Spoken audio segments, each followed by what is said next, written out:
nother state. I'm trying to eat down a whole nother plate. Seem like my homies was stuck in the hood. I just told them be safe. Welcome to the Black Miss Podcast. Welcome to the Black Miss Podcast. Welcome to the Black Miss Podcast. I'm your host, Too Black. This is part 2 of our myth. Racial violence equals hate.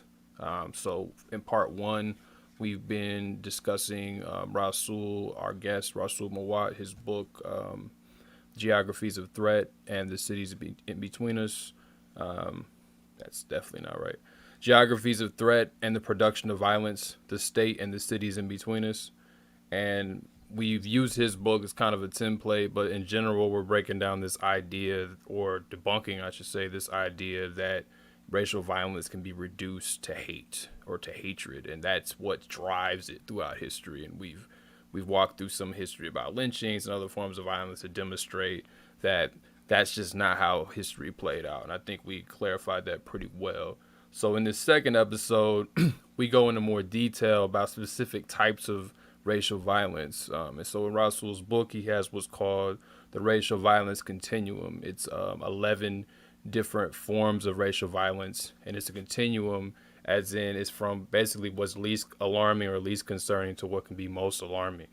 So we're gonna name those once we get to the episode. So I'm not gonna do that now.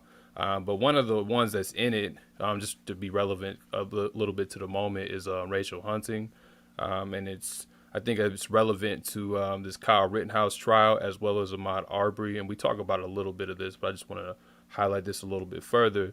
When Kyle Rittenhouse seizes or lands upon Kenosha, Wisconsin, he's essentially there with the gun. He's there with the gun. He's essentially hunting. And even though the people he ends up killing are white, they're not racialized as the way we understand to be white. Whiteness has its own hierarchy in this, so there's still a way of othering even forms of whiteness.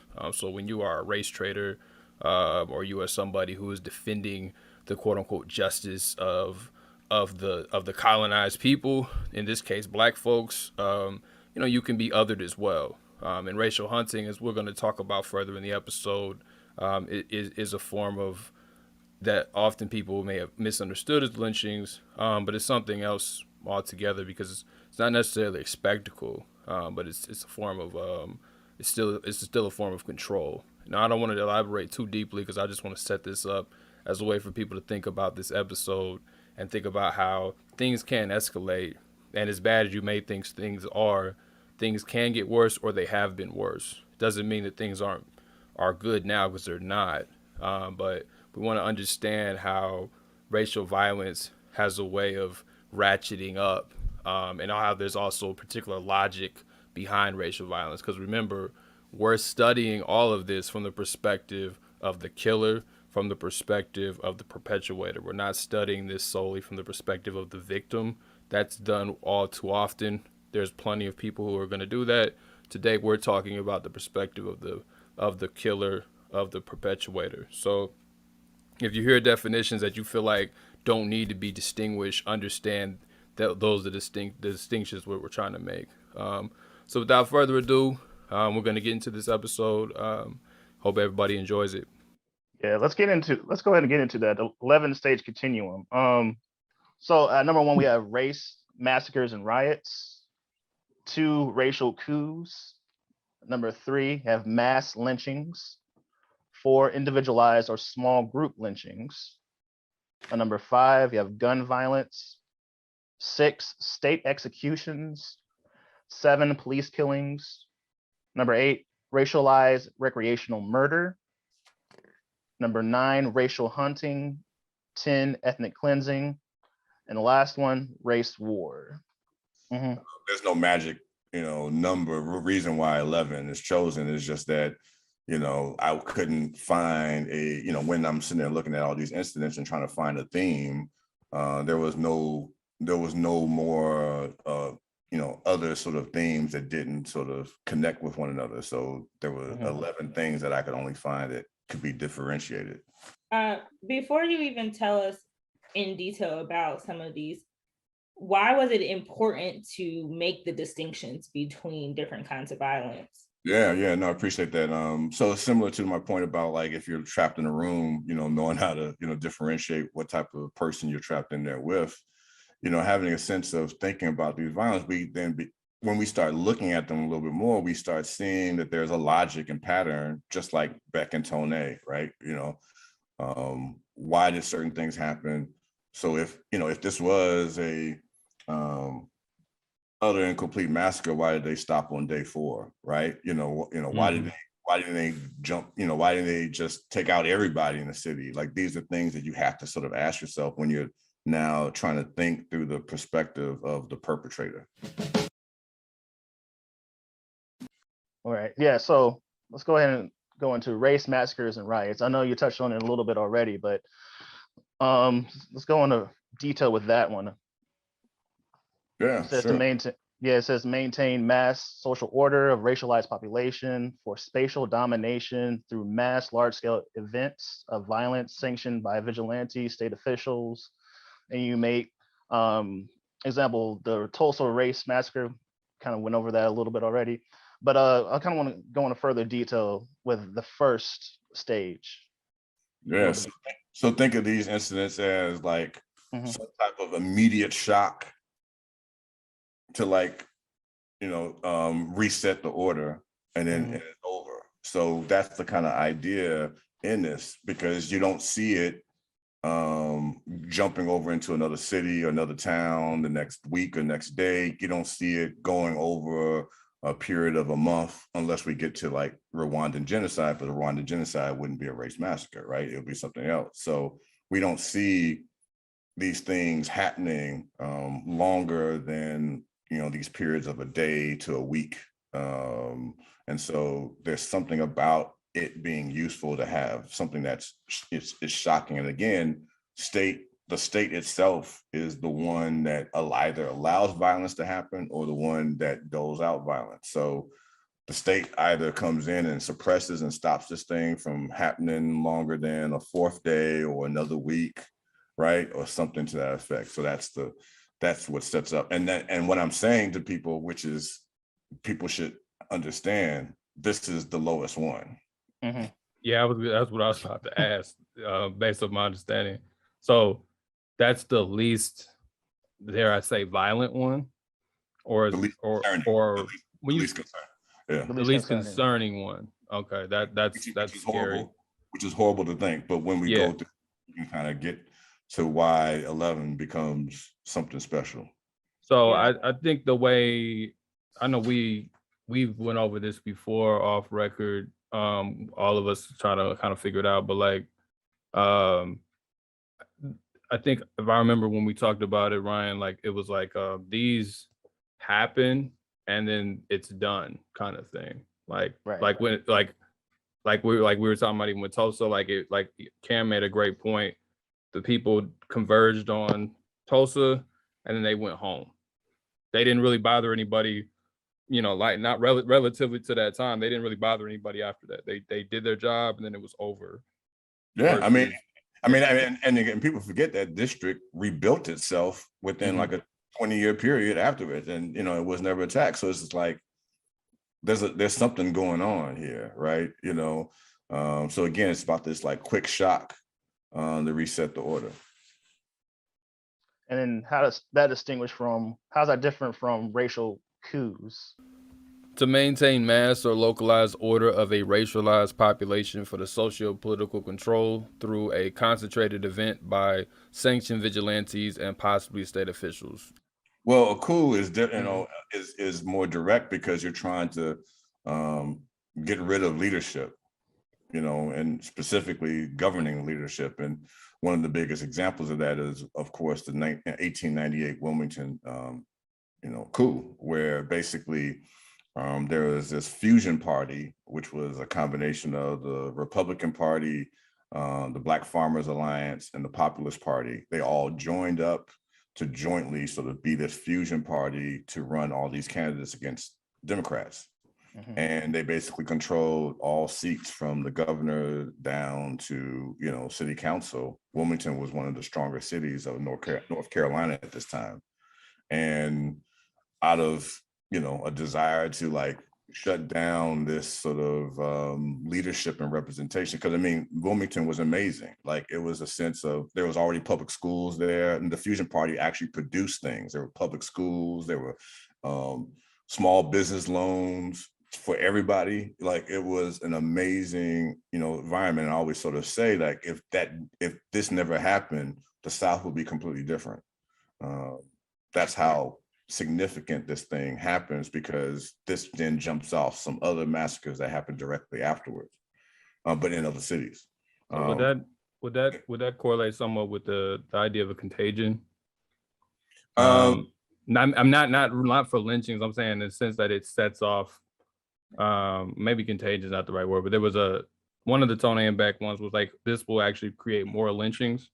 I think that was the contagion part. So would that be a sense of this actually sets off more destabilization of these like multiracial governments? Well, no, because there's this organization or social club. They were called a Democratic Social Club. They were called the Red Shirts. Red Shirts, yeah. And the Red Shirts were the ones who conducted or led the Wilmington riot, the Atlanta race riot, and several others. So in that case, this was not just another population just sort of thinking about and seeing something happen and then just imitating it. No, you have an actual organization that is like traveling to other states, right? And jumping off the other one, even though there's people in the local that are prime and ready, right, to do something. It's not spontaneous. Yeah, absolutely. So, but again, about the racial coups. So I was setting up that within less than a week of the actual violence of Wilmington, you have people who did not return to city council seats. The mayor, I think, stepped down, maybe. I can't, if I remember correctly. So you had vacancies, and all of a sudden, also the people who the Black people who remained there were forcibly voting now Democrat, right? I think I have in the book this image, this political cartoon where you have a Black person about to cast a vote with a Southerner holding a gun to their head, right? So that's why it's a coup, because it literally changed the political landscape. It wasn't just the destruction of a social environment or economic base, which is like about social in Tulsa, right? In this case, you have actual leadership. I mean, the first building that's destroyed in Wilmington is the main newspaper that's owned by a Black man, not the Black newspaper, the main newspaper, who, that's the very first building that's attacked and completely burned down. And they also issued a warning to the leadership: leave the city and we'll leave everybody else alone. So they gave this explicit warning to the leadership, Black leadership: leave the city and we'll leave everybody else alone. And they did. And so, but people were fleeing, man. I mean, it was horrendous. Jumped on boats and stuff, right? Jumped on boats into the Cape Fear, I mean, but and also changed the landscape of Wilmington. So Wilmington no longer became this dominant city within the state of North Carolina. But that's why it's a coup, because it literally changed the political leadership of the entire city. I know we want to move on, but I see you have in the book you talked about in Bolivia as well with Evo Morales. Yeah. And now, granted, the people pushed back, and were able to somewhat take back what was theirs, but yeah, he was completely moved out of his country, and yeah. And this was 2019 for people who are listening or watching, like, so also to establish, this isn't like just some shit that happened a long time ago and stopped happening. So. Exactly. And the reason why I use Bolivia is that people forget that Evo Morales is the first indigenous person to become head of Bolivia.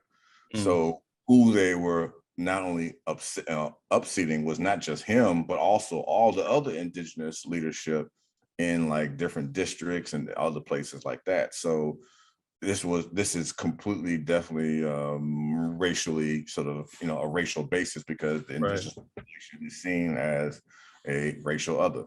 So you got mass lynchings. To maintain mass or localized order of a locally racialized population, through a series of events of violence on a representative racialized group for social control by sanctioned vigilantes. Individualized or small group lynchings to maintain localized order of a locally racialized population through a singular ongoing events of violence for social control by sanctioned vigilantes sustained over time and significant in the volume of those events, e.g., various examples throughout history and globally, but most prominently the 1915 lynching of Leo Frank in Marietta, Georgia, or the 1916 lynching of Jess Washington in Waco, Texas, with a crowd of nearly 15,000 people. Wow. We've talked a lot about lynchings, and one thing that I really thought was significant in the book is you don't just express what they are when you describe each of these, but you talk about like what the intent to maintain, like what aspect of the state it was intended to maintain. Why did you choose to separate lynching specifically? Yeah, no. So I thought about mass lynchings, the meaning that and all at once you're going to kill all these people. So you're going to have 11 people on a tree or 11 people on a deck. You know, I mean, I know this is horrible imagery for people, but like, just bear with it. I mean, this is history, right? And so think of it similar to the race massacre piece, where it's this thing to do a shock. So if lynchings are supposed to be this, what we call a pedagogical tool, a teaching tool, right? So it instructs the population, like, you will stay in your lane, in your space, right? So the mass lynching does that effect. So when in New Orleans, they lynched these 11 Italian, and they're not Italian Americans, they're Italian citizens. It was to keep the Italian population in their space in the French Quarter, right? Like they, you know, and it was actually recently, I think within the last 10 years, that they actually, New Orleans finally issued an apology to Italy for this lynching back in 1891. But the idea Apology, yeah, they're great, you know, but it's like, the idea is that kill all these people, you don't have to do it again, because the sheer image and idea that all these people at once could be killed in one moment will do the job. And as far as we know, yes, Italian immigrants were still being killed in other spaces, but as far as we can see the record of, there was no more lynched in New Orleans. And I see you got the Elaine massacre, which we've talked about several times on this show before. One of the most, I don't want to say slept on, because we're not talking about a rapper or something here, but it doesn't get enough attention. I don't even know if that's sufficient. It's just something it happens the same year, or not the same year, 2 years prior to Tulsa. But as I've noted in other episodes, or even in stuff I've written, it doesn't serve the same narrative, as far as it's not a group of Black business owners. It was mainly sharecroppers, even though some people try to repaint that narrative. But similar to that, and even Red Summer, you have 237 people wiped out in 2 to 3 days. Exactly. So, you know, but to Cameron's question, so you have the mass lynchings, and you have individualized and small group lynchings. You actually have that at 4, demonstrating that would be more of a concern. So why, I guess? Yeah, so because mass lynchings weren't common, so they didn't happen all the time, right? You know, so, but the individualized and small group lynchings did happen. So the idea is that that's why it's more concerning, because you know, all we have is a record in terms of New Orleans. This, you know, there's a group of 11, right? Or this group of 9 brothers, you know, in another particular place. This is all we have as a record in that case. But with the individualized and small group lynchings, they just kept happening and kept happening and kept happening in location after location. So when we started thinking about the total number, and then the total number over a larger space, it has a greater impact than just a localized thing, right? No, I was saying that makes a lot of sense, because when we think about how you talk about violence is enacted in order to maintain the interests of the state may have to do a mass lynching every so often if things are beyond egregious, but they wouldn't do that often enough, because now you're depleting your workforce, whereas a individual or small group lynching is going to enact more fear because you're like, oh shit, it's nothing to take off one of you. I think about this often when, we talk about like slave narratives and what we know to have happened on plantations. I was reading a book that I had to stop because they talked about how a slave had ran away. People didn't really know what happened or chose not to say what happened. And the overseer chose a child and said, for each of you who don't speak up, this child till I am tired will now have to bear the burden and be a child in front of every single person for 6 hours. And so I could only, like, even just reading it for me gave me a visceral reaction. And so the thought of like a group of people having to watch, because we know that in order for it to be a lynching, there had to be people watching, it had to be a spectacle. That is instantly going to enact fear, because now you have folks worried that it could be them. You have parents worried that this can be their child. So now you're maintaining order because you're instilling this level of fear amongst people. I don't have to be on the show anymore, so y'all good. Y'all can continue. Cam did her homework. Homework, y'all. But exactly.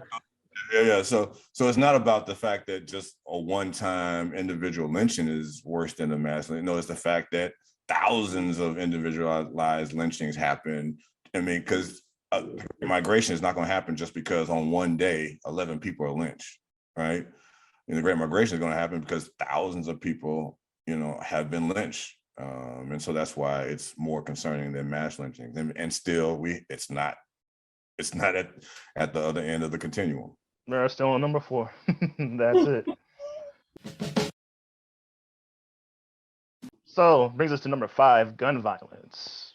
Well, to maintain localized national order, various locally racialized populations, ongoing events of violence that are condoned through the purpose of geospatial marginalization and abandonment by the state. And some of the examples, Inglewood and Chicago, the Hood, or Sao Paulo, Brazil. And why would that be number 5?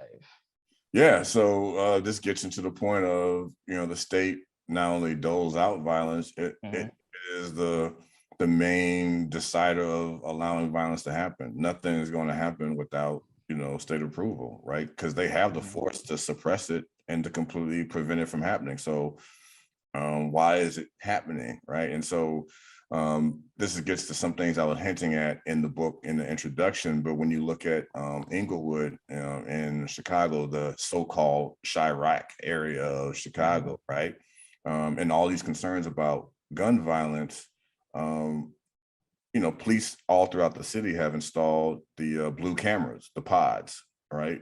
To keep a monitoring of any, concerns or whatsoever. But it's interesting that in Inglewood, at the time, at least when I was finishing up this book, there's only 2 or 3 pods in all of Inglewood. Oh, wow. But there's way more downtown, right? So when I did a walk-in, exercise and try to hand draw a map of some parts of downtown, and I think others have done that too. There's blocks, just one block, of a downtown area that might have 6 pods. And so back to the points we've been trying to emphasize, what's actually being protected? Are people being protected, or property being protected? Right. There's more pods all concentrated in downtown Chicago than any other neighborhood area in anywhere in the city. But in this one particular area that so much attention and concern is raised, only 2 or 3 pods. There's only 2 red light cameras, right? So there's only then 5 total cameras that could pick up anything in this entire area. And it's interesting because, to your point about Chicago, and how violence is allowed to go on, just last year, there was a famous rapper who was murdered on the Gold Coast in Chicago. Now, there's been plenty of murders that happens throughout Chirac, but since that murder happened on the Gold Coast, the FBI came in, swooped in, and got everybody. But you won't ever see that for all the murders that happen throughout Chirac. So It's interesting that you brought that up. Yeah, I think I'm not trying to advocate for more Mhm. police, but I'm just sitting there saying, Mhm. like, well, the state's narrative doesn't match the action. Right. yeah, it's not about, like you said, people listen. We're not saying that there should be cameras everywhere either, Right. but we can see where the interests lie based on how many cameras are somewhere versus where they're not. Mhm. We can definitely deduce that this is where it's important, and this is because the property here matters more. I mean, even riot control, especially after the riots and the rebellions, depending on what we're talking about of the 60s, they decide. I mean, Robert Allen talks about this in Black Awakening Capitalist America, how the state basically was like, okay, riots may happen, but we need to protect the bigger like corporate facilities. The cops need to stand in front of those, but people can burn down like small businesses or something. So that's why you see even today it plays out that way. Like they'll stand, like rarely do they get into these bigger buildings. It happens, like Target got in Minnesota because they just couldn't control it all. But generally speaking, the bigger buildings they're unblemished because that's where the interests lie. Versus these smaller businesses, those are always on fire. Like and especially when it's in your neighborhood or whatever, those are always on fire. But when you start getting downtown, in Cincinnati, a situation, and I think in 2000, 2001, that was a rebellion, and the people were trying to actually move to downtown, and the police stood there basically like a wall, and shut them off. This is in response to a police killing, and it was to the point where they were actually like artists were boycotting playing in the city. Mary J. Blige broke the boycott. I just want to emphasize that. But the police cut them off when they were gonna go downtown versus when they were in their quote unquote their own neighborhoods. So they even place an emphasis on the property. Like there's a hierarchy even in property. And late Michael K. Williams used to host this show on Vice called Black Market, and one of the episodes was the Iron Pipeline. And one is it's a great series, for people to check out, and some of his work outside of being Omar on the Wire and other things, right? But in this episode, he's investigating like how guns get to New York, right? And so there's this clear sort of widespread purchasing in the South, and those guns are ran up to places like New York or elsewhere or Chicago, or they just buy them in Indiana. I was about to say that Indiana as well. Yeah. But one of the startling things in the episode was when they went to the ATF, alcohol, tobacco, and firearms, and Congress has prevented any type of searchable gun database from ever being created. So these people in ATF are literally looking at either pieces of paper in file cabinets or microfiche. And I know people who are listening don't know what the hell microfiche is, but basically it's like, you have like little bitty sort of like images that are on these sort of screens or cue cards. I forgot, the strips, right? And you put them into a machine and you put your head into a viewing device, and you can sort of see now that the image is magnified. And so they have boxes and shipping containers full of these things, and that's how they have to look up when a gun's been used or whatever else in any particular place. And this is the ATF, right? This is this is law enforcement. This is back to blue, right? But no, being back, ATF has no ability to, one, search on a computer any type of gun, register. They have to literally go through handwritten files and make phone calls, hey, did you sell a gun, whatever else. And so, right. And so this is a part of what I think is the state allowing gun violence to exist. So it's not just the NRA. Right. Exactly. So when we keep hearing and people are aiming to advocate for gun reform, it's coming in a lot of ways, from a space of misinformation, because I don't think a lot of people even knew that, right? That there aren't current databases, that there aren't, and then by legal design, not any running way to track where the guns are coming from, what their serial numbers are, where they're made. And so when people are then asking for and requesting and demanding, we need gun reform. I don't say me, but we, the people. Right. Stay strapped. But that's like what legally then can be done if we know that right now the state itself is legally preventing even ATF and other aspects that operate within the state from having any type of control at all. So is this demand and declaration for gun control that a large portion of the country is now asking for just a bunch of hoopla that's probably never going to actually happen? Yeah. I mean, I look at it as they're just playing theater that we are caught up into, because Yep.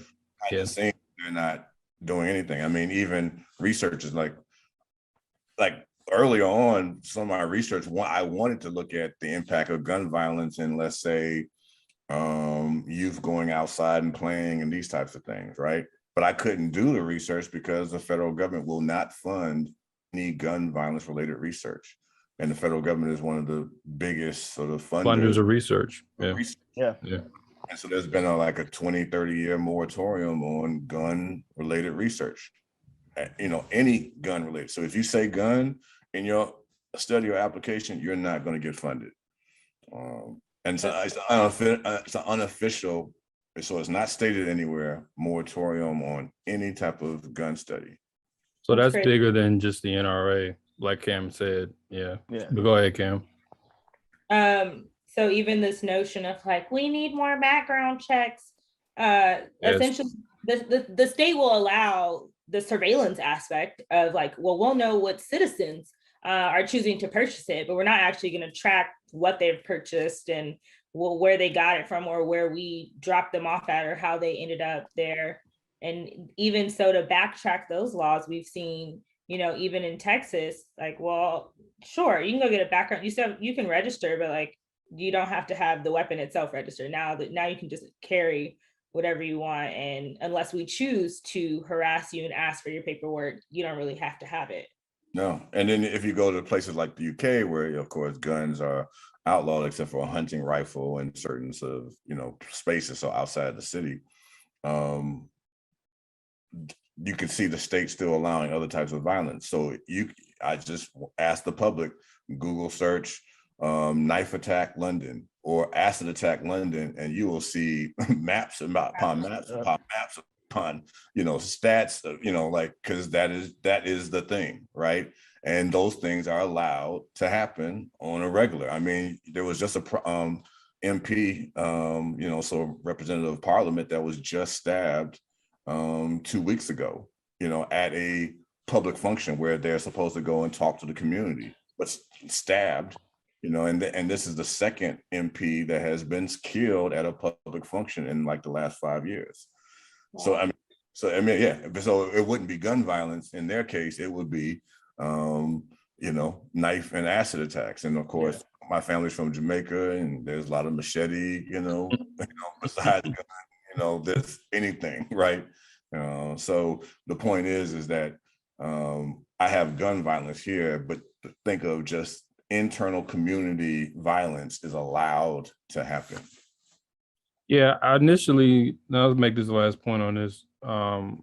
When I first went over this, I initially struggled with this one because I guess kind of trying to pull my own mindset out of the horror component or whatever. It seems like visually a lynching just seems worse than gun violence, the way it gets framed. So when I saw that gun violence was ahead of lynchings, both forms, as well as massacres and coups, it didn't make, I was like, that didn't even seem like it belonged on the list, relatively speaking.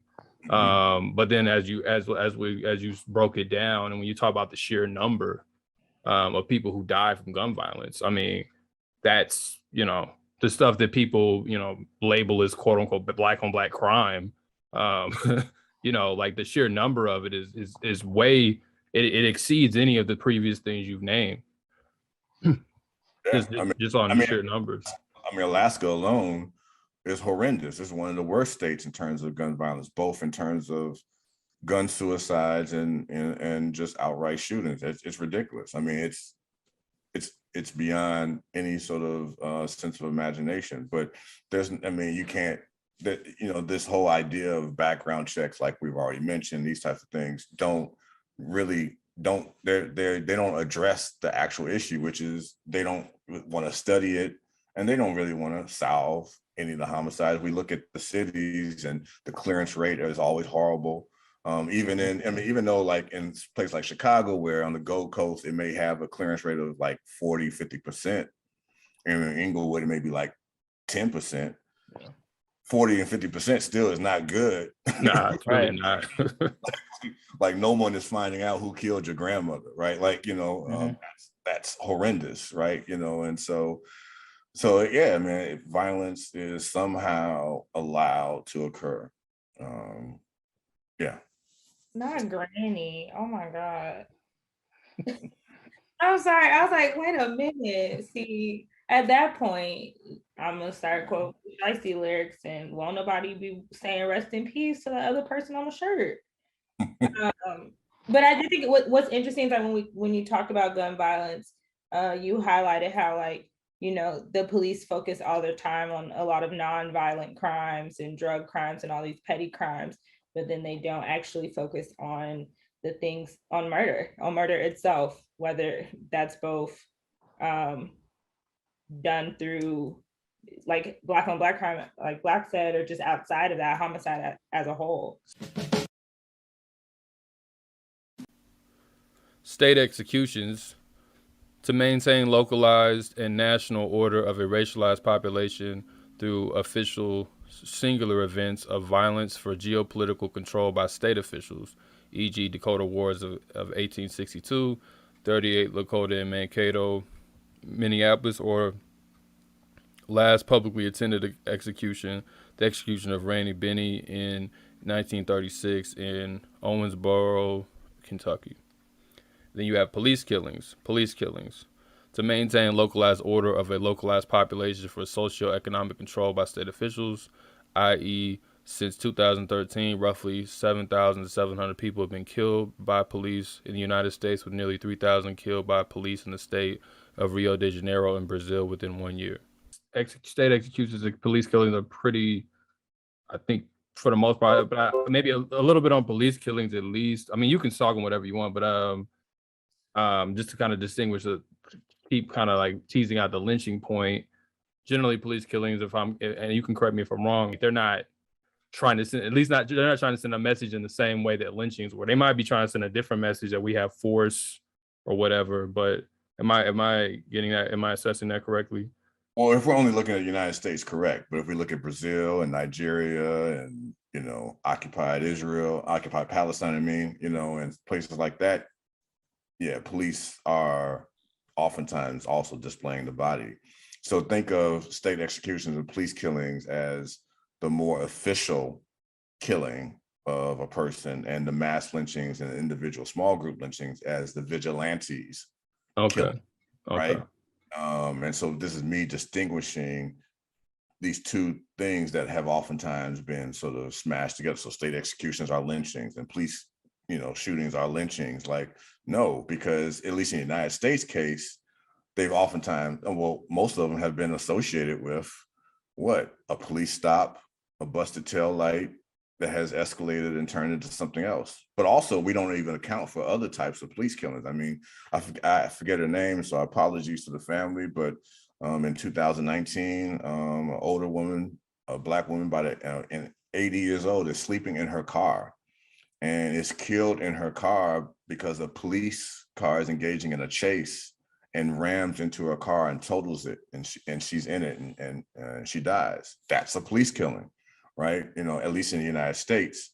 But in places like Brazil, right, they have different types of police, and one type of police, the BAPE, are sent in to literally go after and like pre-crime, kill a criminal before their next crime. And you know, that's also the concerns or the issues that were raised by people in Nigeria about SARS, right? That they were, you know, doing these sort of clandestine, you know, killings. And I know David Simon, the, you know, creator of The Wire, has this new show that will come out about the gun task force in Baltimore, the real actual gun task force that actually was stealing money and murdering people in the community.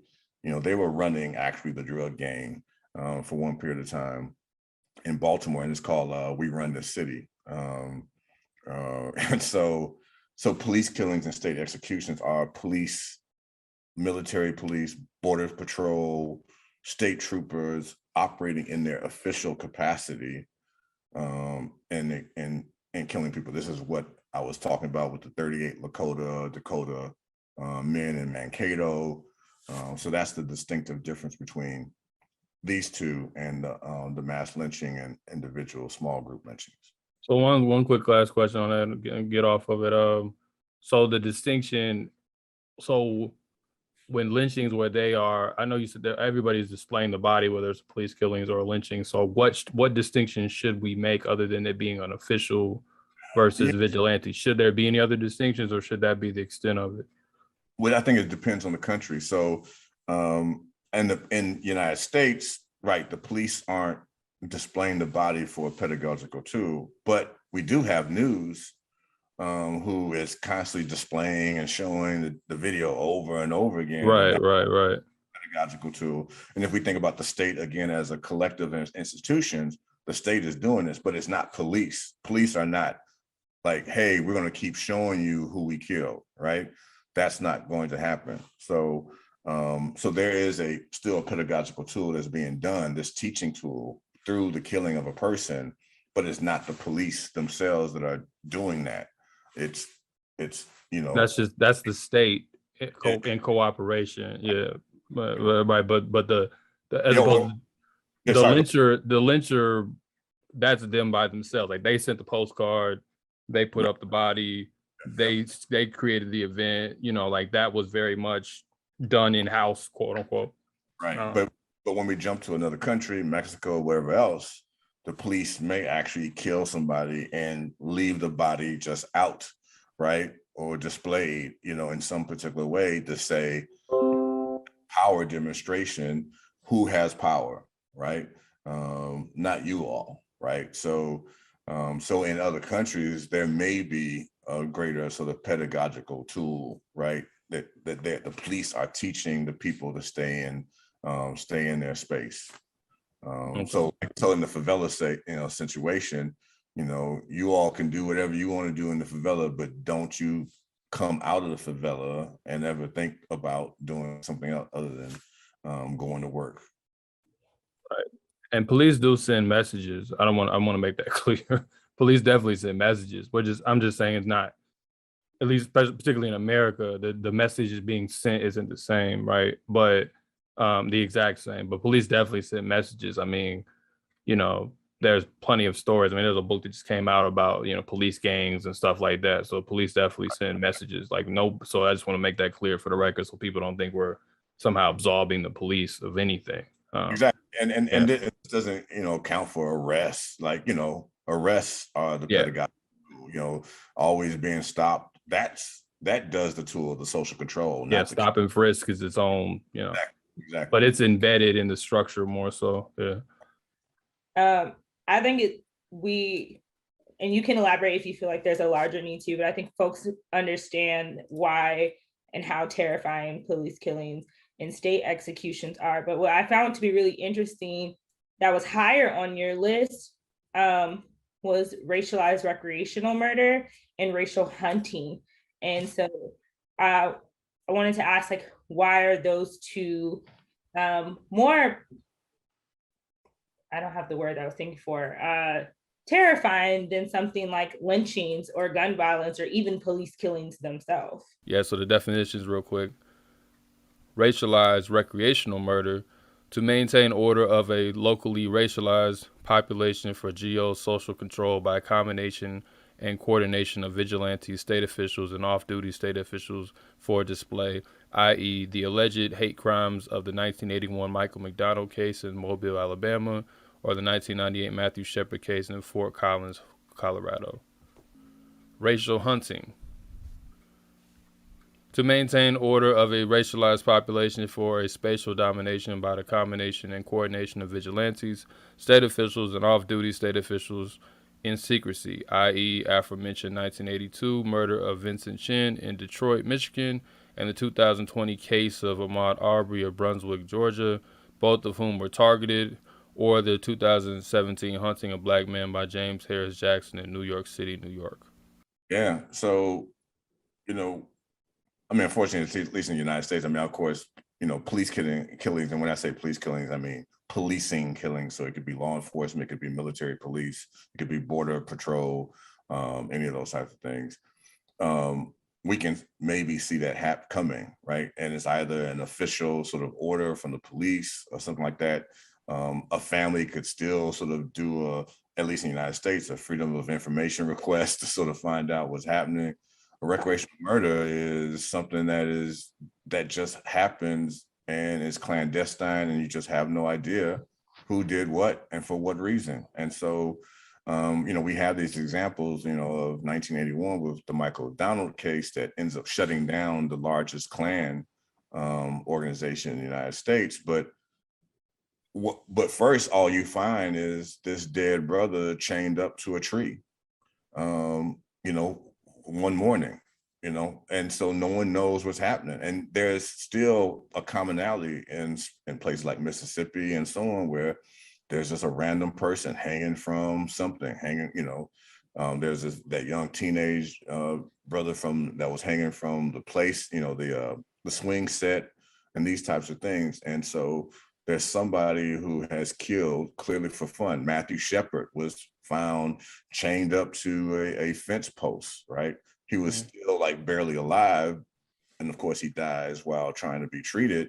But this idea of killing for sport, but in this case, it's clandestine, right? And so that's why it's recreational murder. But hunting, there is some desire to sort of, like any other sport, claim recognition, right, in some type of way, to showcase it, because we can see with unfortunately the Ahmaud Arbery sort of case that remember they had the video that they took the video. Yeah, they took it. That's the part, right. I think.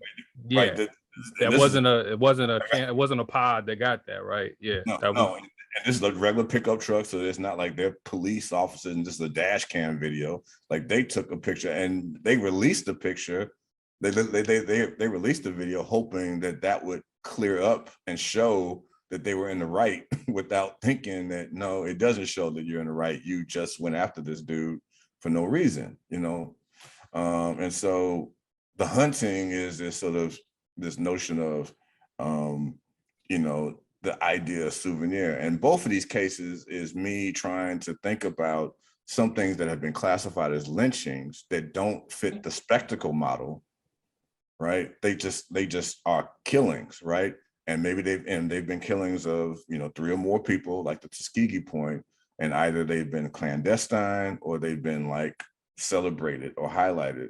And this is my way to say that not everything that we have called a lynching is really a lynching, and there's this thing that we may have been over labeling something a lynching, and it's been something else. Like you hear these accounts of, I think Mae Dorsey, who is pregnant, who is, killed with her husband and her 2 friends, and she's pregnant, and they unfortunately, cut her belly open and the baby falls out. They didn't hang them up. They didn't tell anybody, and they did it on the side of some road, somewhere. That was it, right? Like, so, is that a lynching? It doesn't seem like it, especially if we've been classifying or thinking of lynchings as a pedagogical tool, right? You're gonna kill the person and display the body. So either you're gonna have an event where people are gonna see the killing, or you're going to leave the body present, so that, because it's doing the lesson of like stay in your lane. Well, the killings of these 4 people they were just killed off on the side of some road. No one, and their bodies weren't displayed in any regards. That's something different. And that's what that's why I'm saying something different.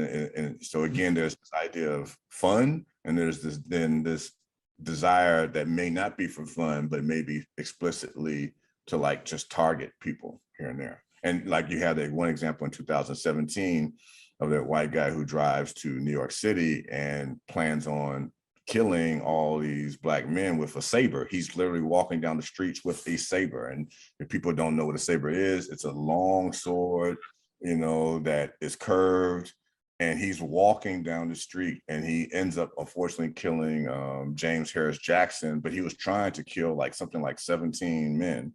He just didn't get to any others.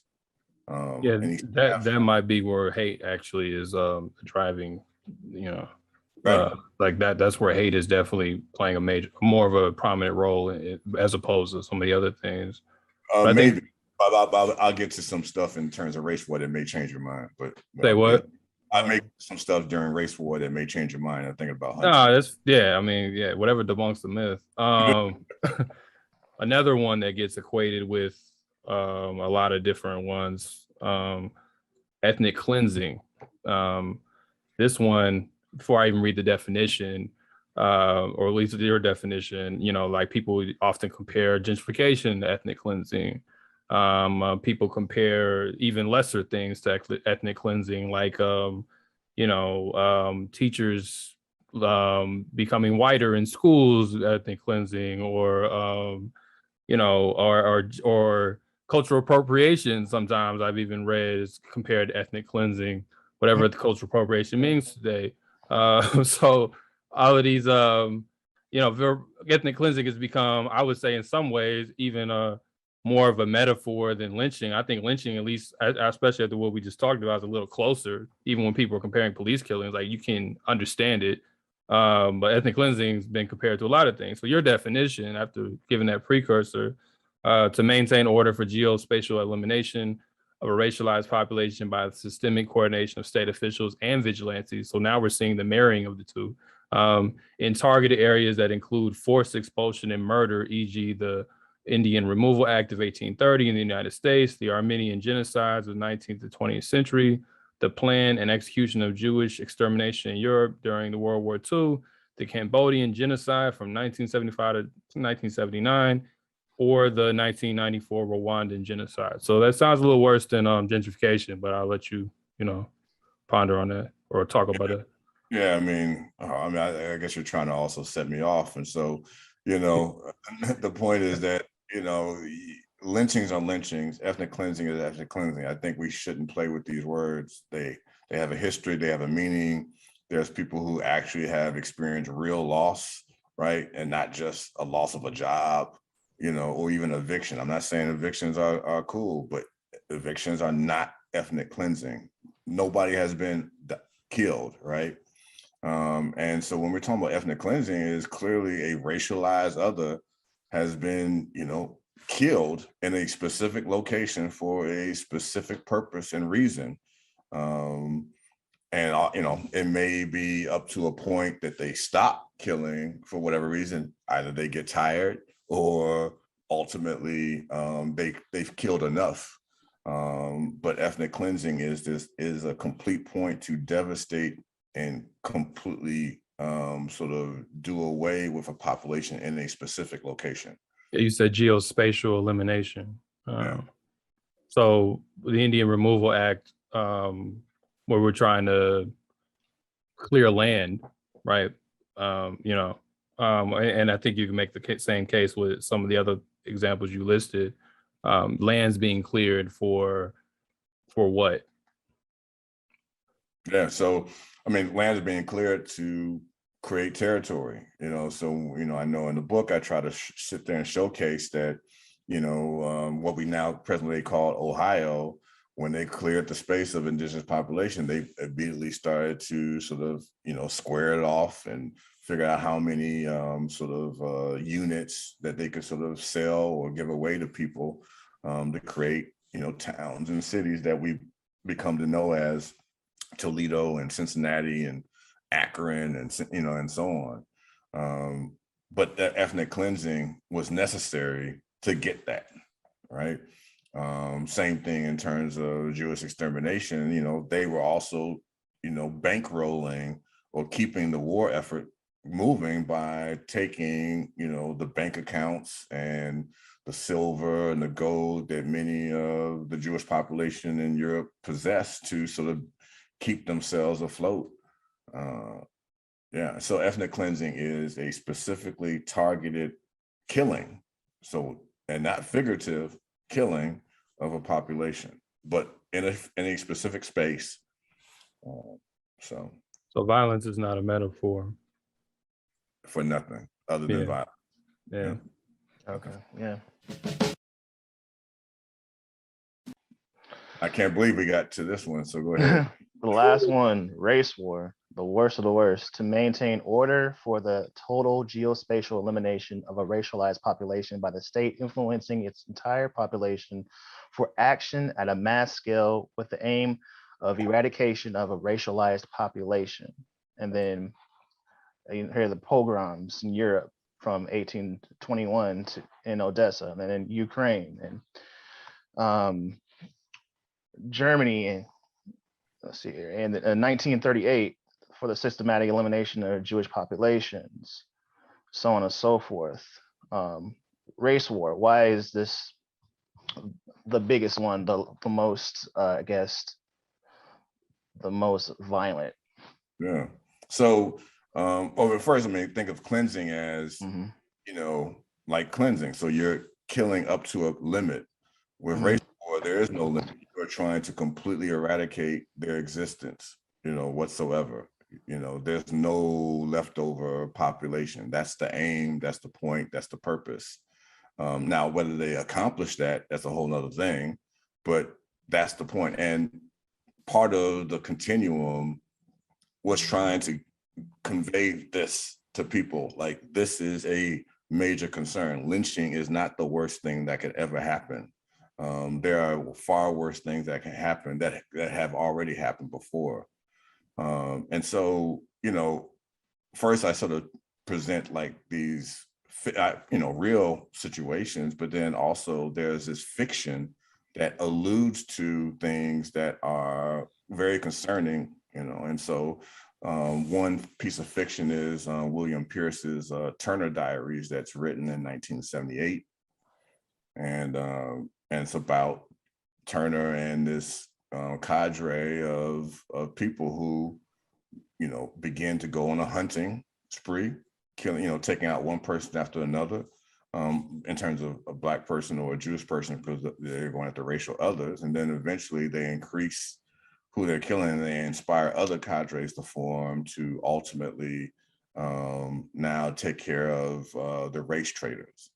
And so the Turner Diaries is a fiction that's become so popular. It's a banned book, but yet it's still commonly sort of present. So Timothy McVeigh had a copy of the Turner Diaries on him. I forgot his name, but in Norway, the man who went to this island where this youth camp was at, and he shot all these young people, with his armed assault. He had the Turner Diaries on him. And so it reads almost like an instruction manual. And in fact, the things that Timothy McVeigh does is outlined to some small degree in certain passages, right? So let me just sort of read some passages for the people, here, just to understand how serious the idea of race war is. So this fiction is supposed to inspire people, right? It's not just a written book. So this passage reads, the real value of our attacks today lies in the psychological impact, not in the immediate casualties.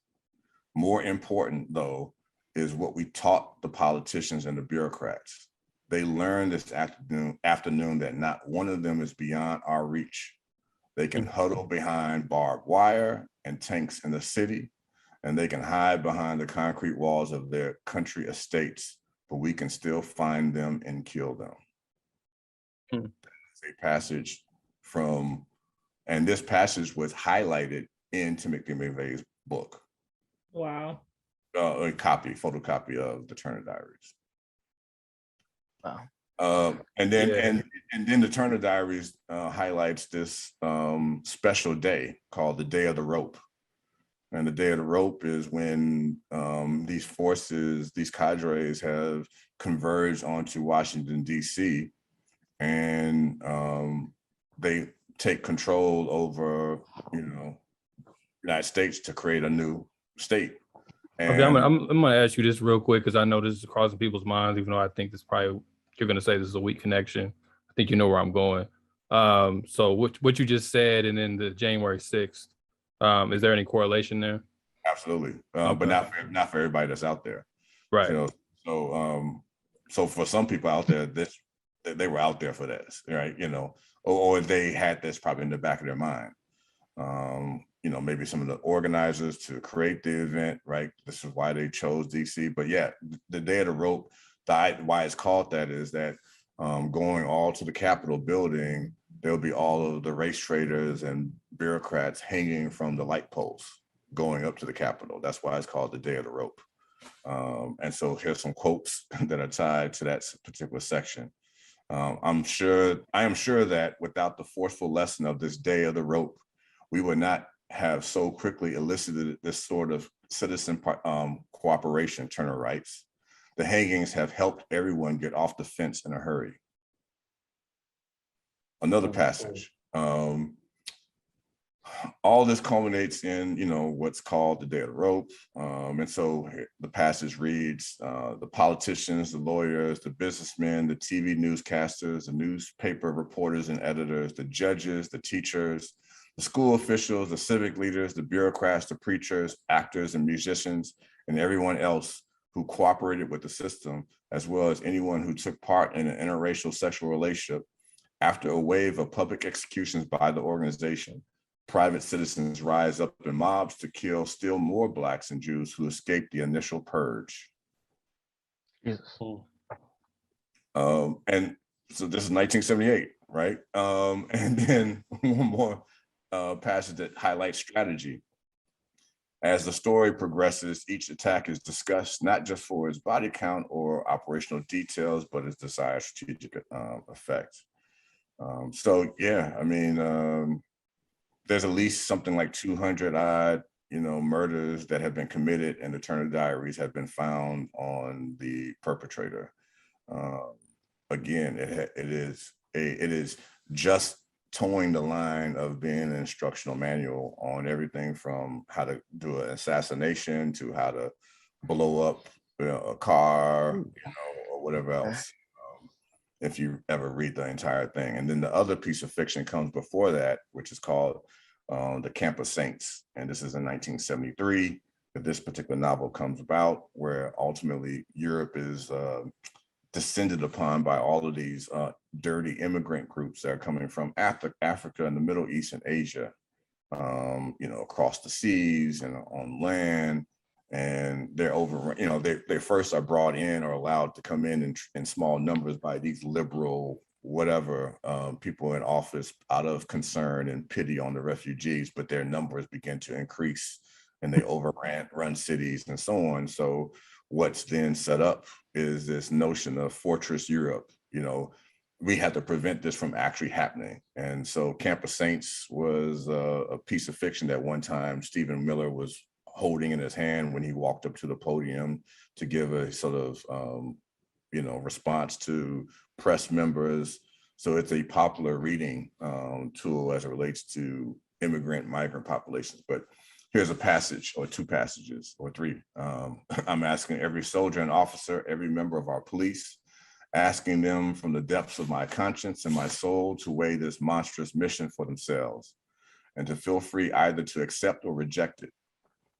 As the refugee fleet arrives on French shores, a noble old professor kills a fellow white who is depicted as having sold out his race and civilization. Afterwards, he celebrates the killing. The professor reflects on the loss of the white pride. The old professor understood that scorn of a people for other races, the knowledge that one's own is best, the triumphant joy at feeling oneself to be a part of humanity's finest, None of that had ever filled these white youngsters' brains, or at least so little that the monstrous cancer of compassion for the other races implanted in the Western conscience had squashed it in no time at all. And then lastly, armed only with their weakness and their numbers, overwhelmed by misery, encumbered with starving brown and black children ready to disembark on our soil, to let them in would destroy us, to reject them would destroy them. Mm. So, Jeez. so these two fiction books are not to be messed with. They're not to be like belittled. They are common reading materials, and they're both calling for race war. And so, yes, for some of the people, not all the people, but for some of the people on January 6th, they had this probably in the back of their mind, whether they were actually going to jump it off, because of course they didn't do some of the other things. That's a whole nother story. But if you can sit there and think about people like, what was her name? Kathy Gifford, who was once a state representative in Arizona. She got shot and and her aide was killed. Like, we can sort of think about cases like that, that these people are, have been sort of informed and so on. So that's the fictional race war that I think is informing a lot of people, because white nationalists are no longer patriots of the United States. They are anti-government. They want to not make America great. They want to create another completely other country. I think that's so we get caught up into this make America great point, and no, these people want to create something else, because they're not a part of this, right? Make America great for some of them, if I understand it correctly, is a smokescreen, maybe, because they have no problem infiltrating or blending themselves or layering themselves within certain movements that might have different ambitions. And clearly the Republicans always have a wink and a nod to, to that group of people, whether they fully want to go there or not.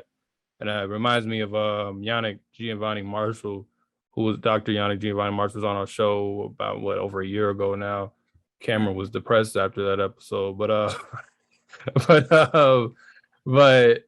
he made the point on a different interview with Douglas Storm about how the state is the state, but you have these different interests within the state. And he talked about how there's white supremacist activists, and that's what this sounds like, who are always trying to take the state further. And then there's, the liberal order that's kind of the mainstream thing that needs some of that, but doesn't want to fully lean into it. And that's what this sounds like, that it's not divorced from the state. It's just, it's not the full expression of it, but I think you also made a point in your book when you talked about, I think I've got the terms right. You talked about 3 different types of order that can come out. It says something about a technocratic order, which is the more kind of liberal, like just mixed with diversity, the type of shit that, the mainstream is kind of on right now. That I think it was oligarchic order, and then there was the fascist order. This sounds like the fascist order. And I'm glad you brought that up, because oligarchy is the rulership of the wealthy, but the fascist is complete total control of by government, right? But through sort of forms of education and media and ideas in that particular way. And people confuse like fascism with racial fascism. So racial fascism is what we think of with Nazi Germany specifically but fascism doesn't have to have a racial component. Right. So when you empower government specifically to do more, like we need more of these people arrested, like we need more cops arrested or whatever else, you're actually encouraging or feeding the growth of a fascist sort of state, if that kind of makes sense, right? Because the greater in which government now controls so much activities, that's the idea of fascism, right? Total control. But in terms of, race war, there's the Second Amendment is important to bring up here. So I know Carol Anderson has a book called The Second, Race and Gender, Guns in a Fatally Unequal America. So she's specifically talking about the legacy of it and its impact upon Black populations. I do have some criticism as it relates to it, because she makes the sort of assumption that the Second Amendment was created for Black people, so that's why you see the stuff after the fact. But I think Roxanne Dunbar Ortiz in her book Loaded makes the better argument, because what is happening before and at the time of the creation of the Second Amendment? Settler colonialism, and the indigenous population were waging successful wars against the colonies, but also the eventual early United States.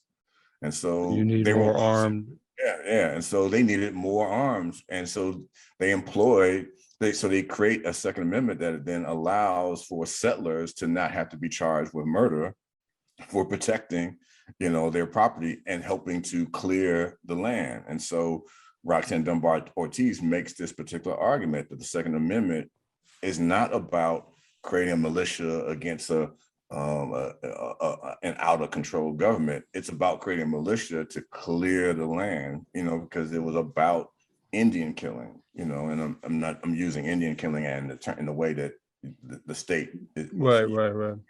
in terms of how the population sort of identifies itself. And to me, that is that's race war. I mean, because we can see, especially during this time period, they wanted complete extermination, and there's disagreements between Madison and Hamilton was the person. So Madison just wanted indigenous populations to be under control of the trade and economic system of the United States. You have to abide by our rules, and we're going to lock you up if you don't. But Hamilton was the one that was like, no, we need to kill him. So the person that everybody likes to go, went to. Is that in the play? Can I see that in the play? It's not in the play. Yeah.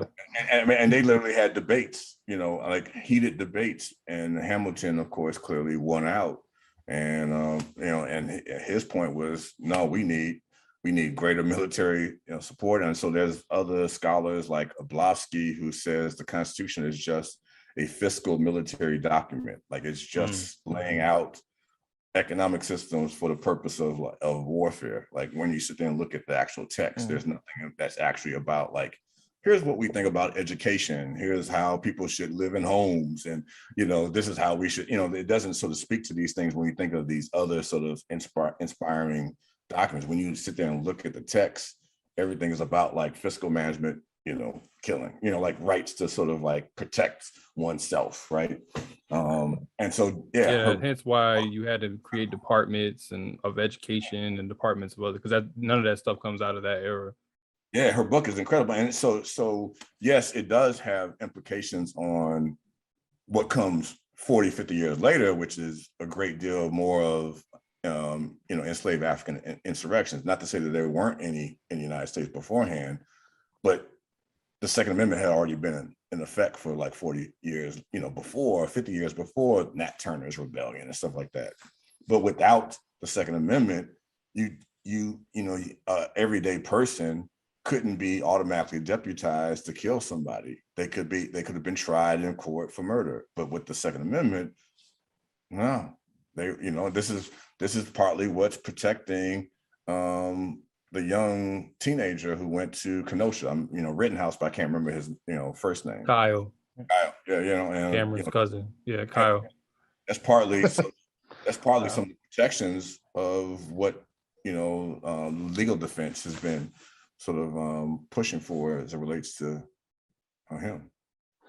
I think you made this point one time when we were meeting about the racial continuum. Race war is something we haven't seen yet in the United States. Is that correct? Am I correct in saying that? Well, and, I mean, that's why I'm making this particular point. Yes, we have. In terms of we have. Okay. Population. Like the Indian Removal Act happens later, right? When people are like, oh, we can't like kill all of them, right? Like so there's disagreements, right? But before that, Jackson wanted to kill all of them, right? Everybody. And so, yes, we have seen race war in the United States in that period, but we have not seen race war in the modern period like others have seen it, like in Rwanda, or like I said, in the 70s in terms of Cambodia and so on, where they're literally massacring and trying to kill every last representative of a ethnic group that they could find. Right, you have that under ethnic cleansing So are you saying it's not race war because it wasn't successful to eliminate everyone? Or Yeah. So in the sense Mhm. that, that it stopped, or it was stopped, right? But it did not, it did not expand further than, the period of time or the geospatial area. So, Cambodia specifically in certain areas were under Pol Pot's control, as opposed to bleeding over into Laos or other particular place. Mhm. so Okay. ethnic Okay. cleansing so ethnic cleansing in some cases at least can be understood as an unsuccessful race war. Yeah, probably. Yeah. Yeah, that's yeah. Wow.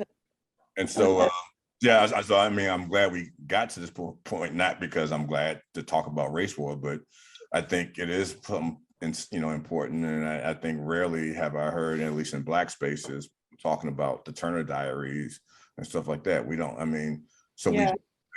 we think of lynching and stuff like that as the worst thing that's ever happened. Tulsa is the worst thing that has ever happened. Like, no, not even close. First of all, thanks. That was a lot of history. That was like, thanks Yeah. for going through. Like, that's a masterclass presentation. Just walking us through all of that. That's, but I guess to come back to the myth, I mean, I don't even think we really need to say anything else. I think that should have been thoroughly debunked with just by the presentation itself. As far as just the that it's just based on hate, I think, should be pretty clear that this is broader than that. Hate's definitely a part of it. Like, you can't run a race war and have no hate in your heart, obviously, but even that's based on seizing the state, becoming your own state, whatever. None of this is just based on I just don't like somebody. I don't know if people would have the stamina if it was just about them not liking someone to do all the things that we just talked about. I don't think anyone would have the stamina, because there's people I don't particularly care for. We all have those people that we could maybe, I guess, categorize as hate. But Yeah. If I can just bring it, because I know Cam brought up earlier the Squid Game, and I watched the whole thing. Now, for people, like, it can get troubling to watch, because you literally see people exterminated, shot in the head. Like, there's 456 people, and you see literally almost probably 456 people die throughout the entire season. So it's kind of like, I did realize after a while, like, ooh, there's something that, there's something about it that just like messed up, that's in my mind. It's just like, I need to like take a break for a little bit. And the reason why I'm bringing that up is, and under Nazi Germany, they first were having regular army troops, their soldiers, right, just actually shooting the Jewish population in the head, and they were getting pushback. They had many Jewish soldiers who were quitting, defying orders, because it was just too much for them. Like, it's one thing to shoot another combatant, but just to walk up and shoot a child and all these type of people, they couldn't do it, and they weren't following orders. People were, the German equivalent of, going, being locked up in prison for not following orders.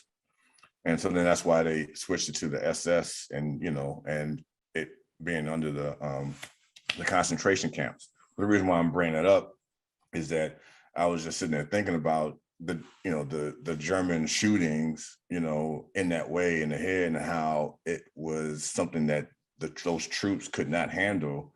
And then the imagery in the Squid Game throughout all the seasons, and it's just like, you do register that something, like, you're watching something that is also still affecting you, because literally it's not that you just see somebody dying in the act.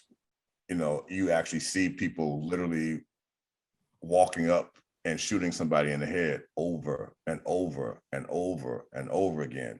Women, men, young teenagers, it's severe. Like, and I always question, like, when we have this type of popular culture, what is it also like doing? Is it also doing some type of pedagogical tool, like The Purge as a movie series? Is that, somehow contributing to some type of culture of either acceptance or instruction? So I just want to kind of bring that up as just that violence is real, and also it has these sort of implications that we have to kind of be mindful of for ourselves, especially if we're studying this, but also to recognize that there's other ways in which the violence also works. It also works in terms of how we sort of consume it in popular culture. Yeah. Right, because we talked about indifference earlier. So violence is not indifference. Of violence isn't the same thing, but indifference definitely enables violence. Right. You know, Right. because we've just kind of gotten numb to it, or it's not my problem, or what. Like, the more that type of sentiment spreads, the easier it is to do whatever the violence is going to do, or whatever the state's going to do. The significance of you wanting to make this distinction was not just to talk about the different types of violence, but specifically how the state, how they each aim to serve the state. And thus far, and you leveled them as what becomes the most fearful to come, aside from the 11 that you have already listed, and you touched on this a couple of seconds ago, with the ways in which we have seen media and social media, and the ways in which folks have been able to be more interconnected, and the larger visibility. Do you see the way that violence is perpetuated being transformed, and that we're going to see more types of violence? Or do you think that folks will remain in the buckets that we currently see? Yeah, Just no, I mean, in different ways. yeah, I mean, unfortunately, Cam, you asked a good question that's only going to depress the audience more, and yeah, it's going to I be. mean, you already sent everybody to therapy anyway, so. So I mean, Joshua Clover says that we're only going to see more riots, happen because there's more and more people who are completely sort of abandoned, right? So there, we saw what was happening with, the Haitian population being not only huddled by the thousands underneath bridges, but also, being, whipped and all these types of things. And so we're going to see that more and more because there's certain states that still have a greater number of wealth that it accumulates, and it can sort of maintain itself to some degree. And you have other states that are crumbling and they can't maintain its population. So that population is fleeing to another space. And then inside those states that are able to maintain, not everybody is included. And so there's worse, just like there's greater amounts of wealth that's been generated, there's greater amounts of poverty that's generated. And that means those people are going to be engaged in either illegal economies, or they're going to have to be suppressed because they are going to dissent. And so we can only expect more. And so my point about concerns about race war is that not only can we be concerned about a state doing this, but sometimes the state loses control and the population is doing this. And so if you're kind of oblivious that there could be worse things, you won't ever think about it. And so in this age in which people want to sort of bring out abolition as a common term, the biggest thing I think people need to think about if they're trying to abolish something is any type of form of lethality, right? Removing the capacity to kill somebody, either by a state official or by a or somebody else in society, should be like the things that we should work towards, right? But the inability to kill is probably at least the greatest buffer, or what they call a stopgap for some period of time, because I think that's just something that I think we don't really think about in any particular way. Who cares about a body camera? Let's remove the capacity or the right for any type of law enforcement to just shoot and kill somebody.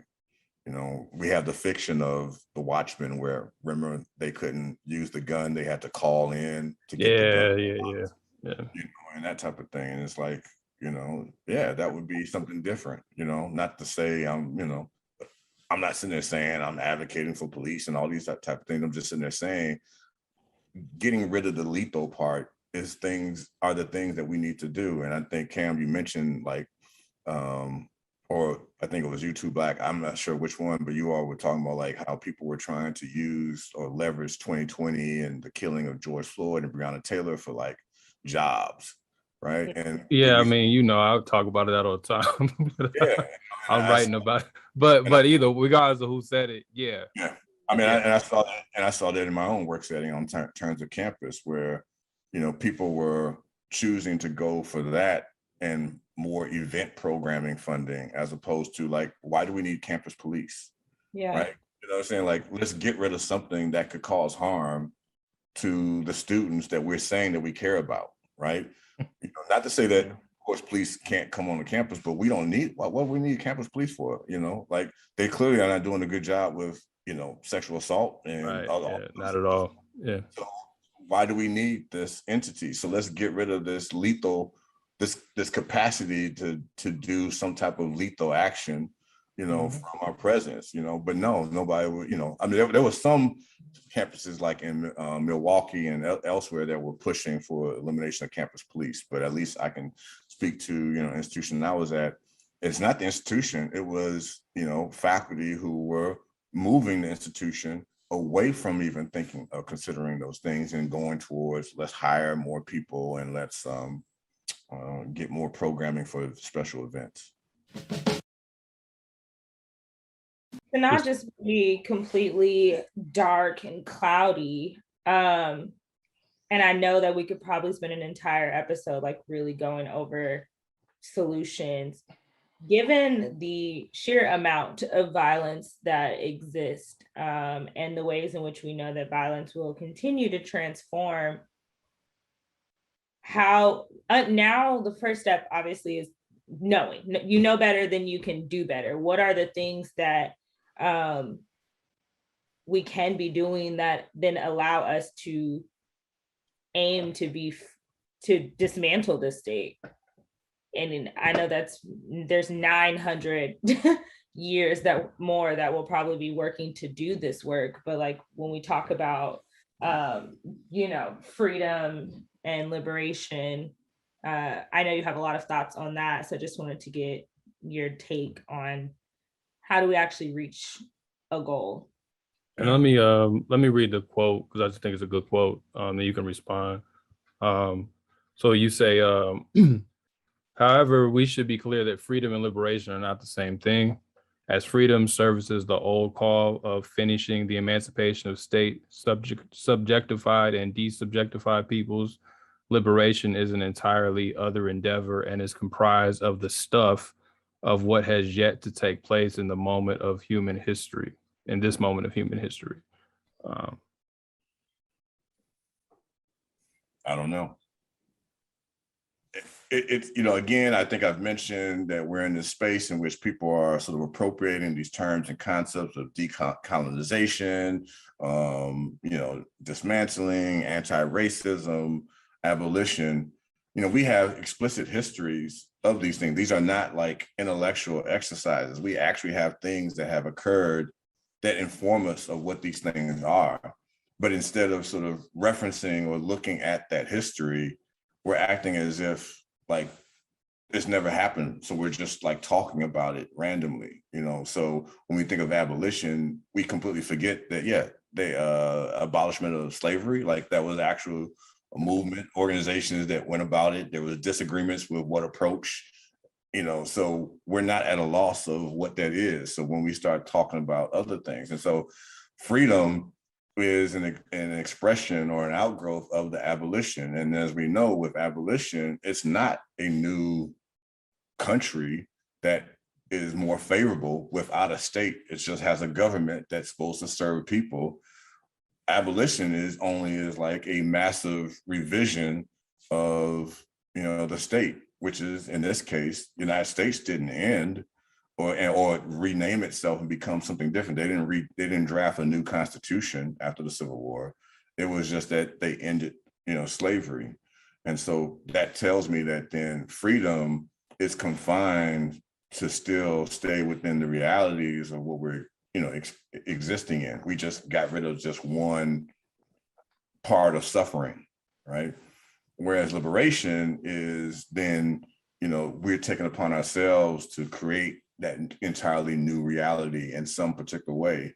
And we've have, examples of the Maroon societies and the Quilombos and so on, where people just like, we're gone. We're going to go to our space.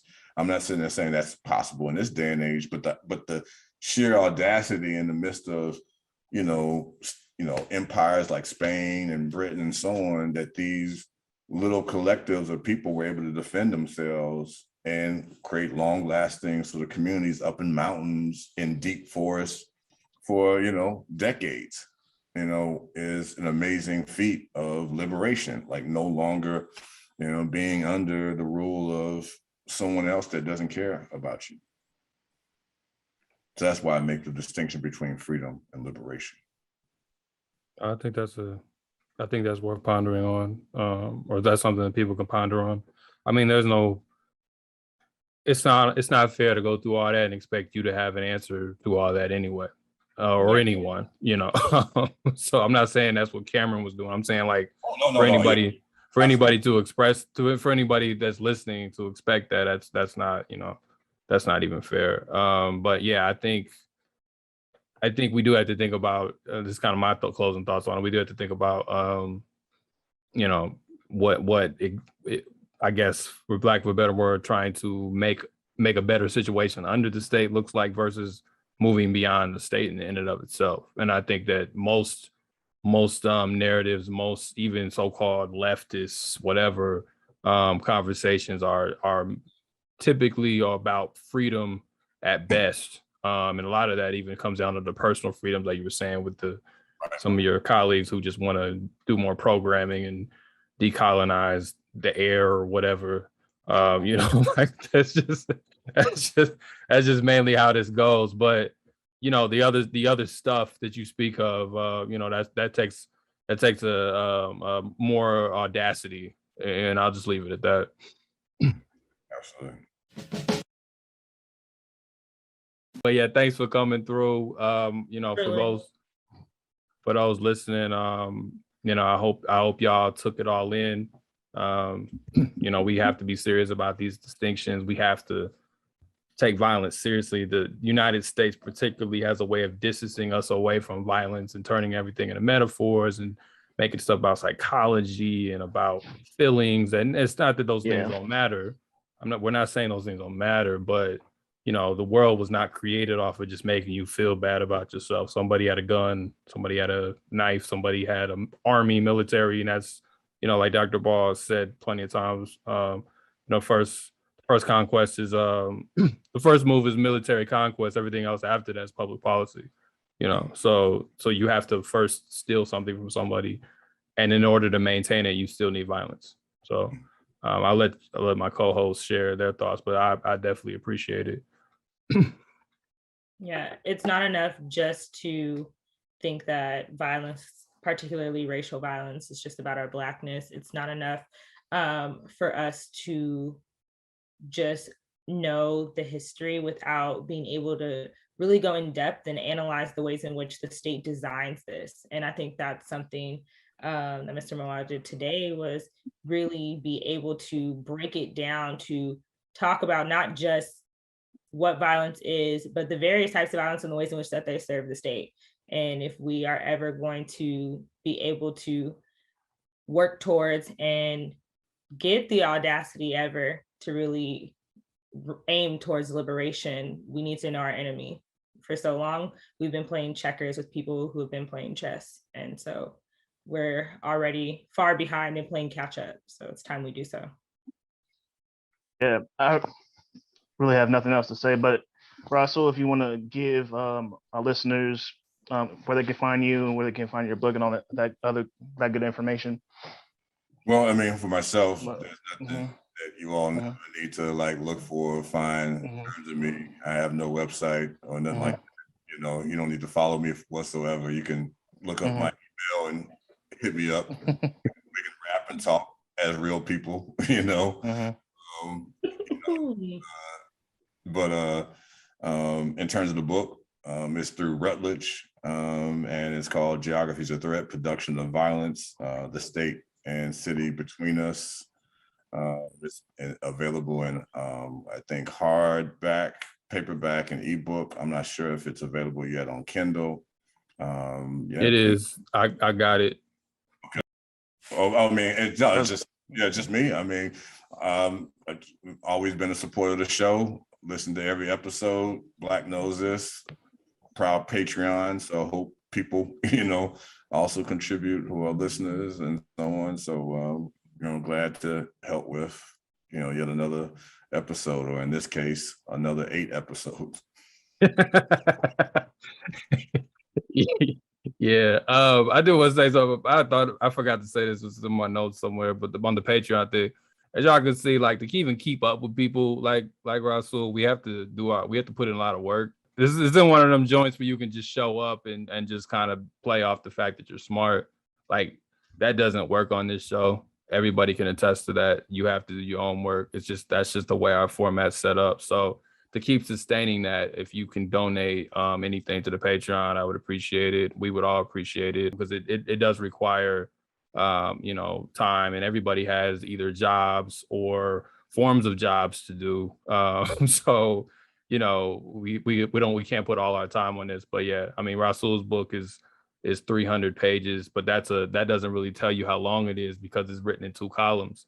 So it's really like 500, 600 pages. So, and for any episode, we might read sometimes, between all of us, multiple books. And I don't just mean like the books got skimmed. I mean like the front to the back cover got read. So I'm not saying this to brag or anything like that. I'm just saying, like, I don't think most shows, especially with no budget, no research staff, they don't put in that type of work. I mean, I've been on shows, I've seen how that goes. So, anything can help. We're not trying to get rich off of this or anything like that, but anything can help. So if you got it, the link's always in the show notes. Just help us out. All right. So yeah, we're gonna get out of here. Peace out. Thank you everybody for listening. Thank you. Okay, fresh out the plane in a whole nother state. I'm trying to eat down a whole nother plate. Seem like my homies was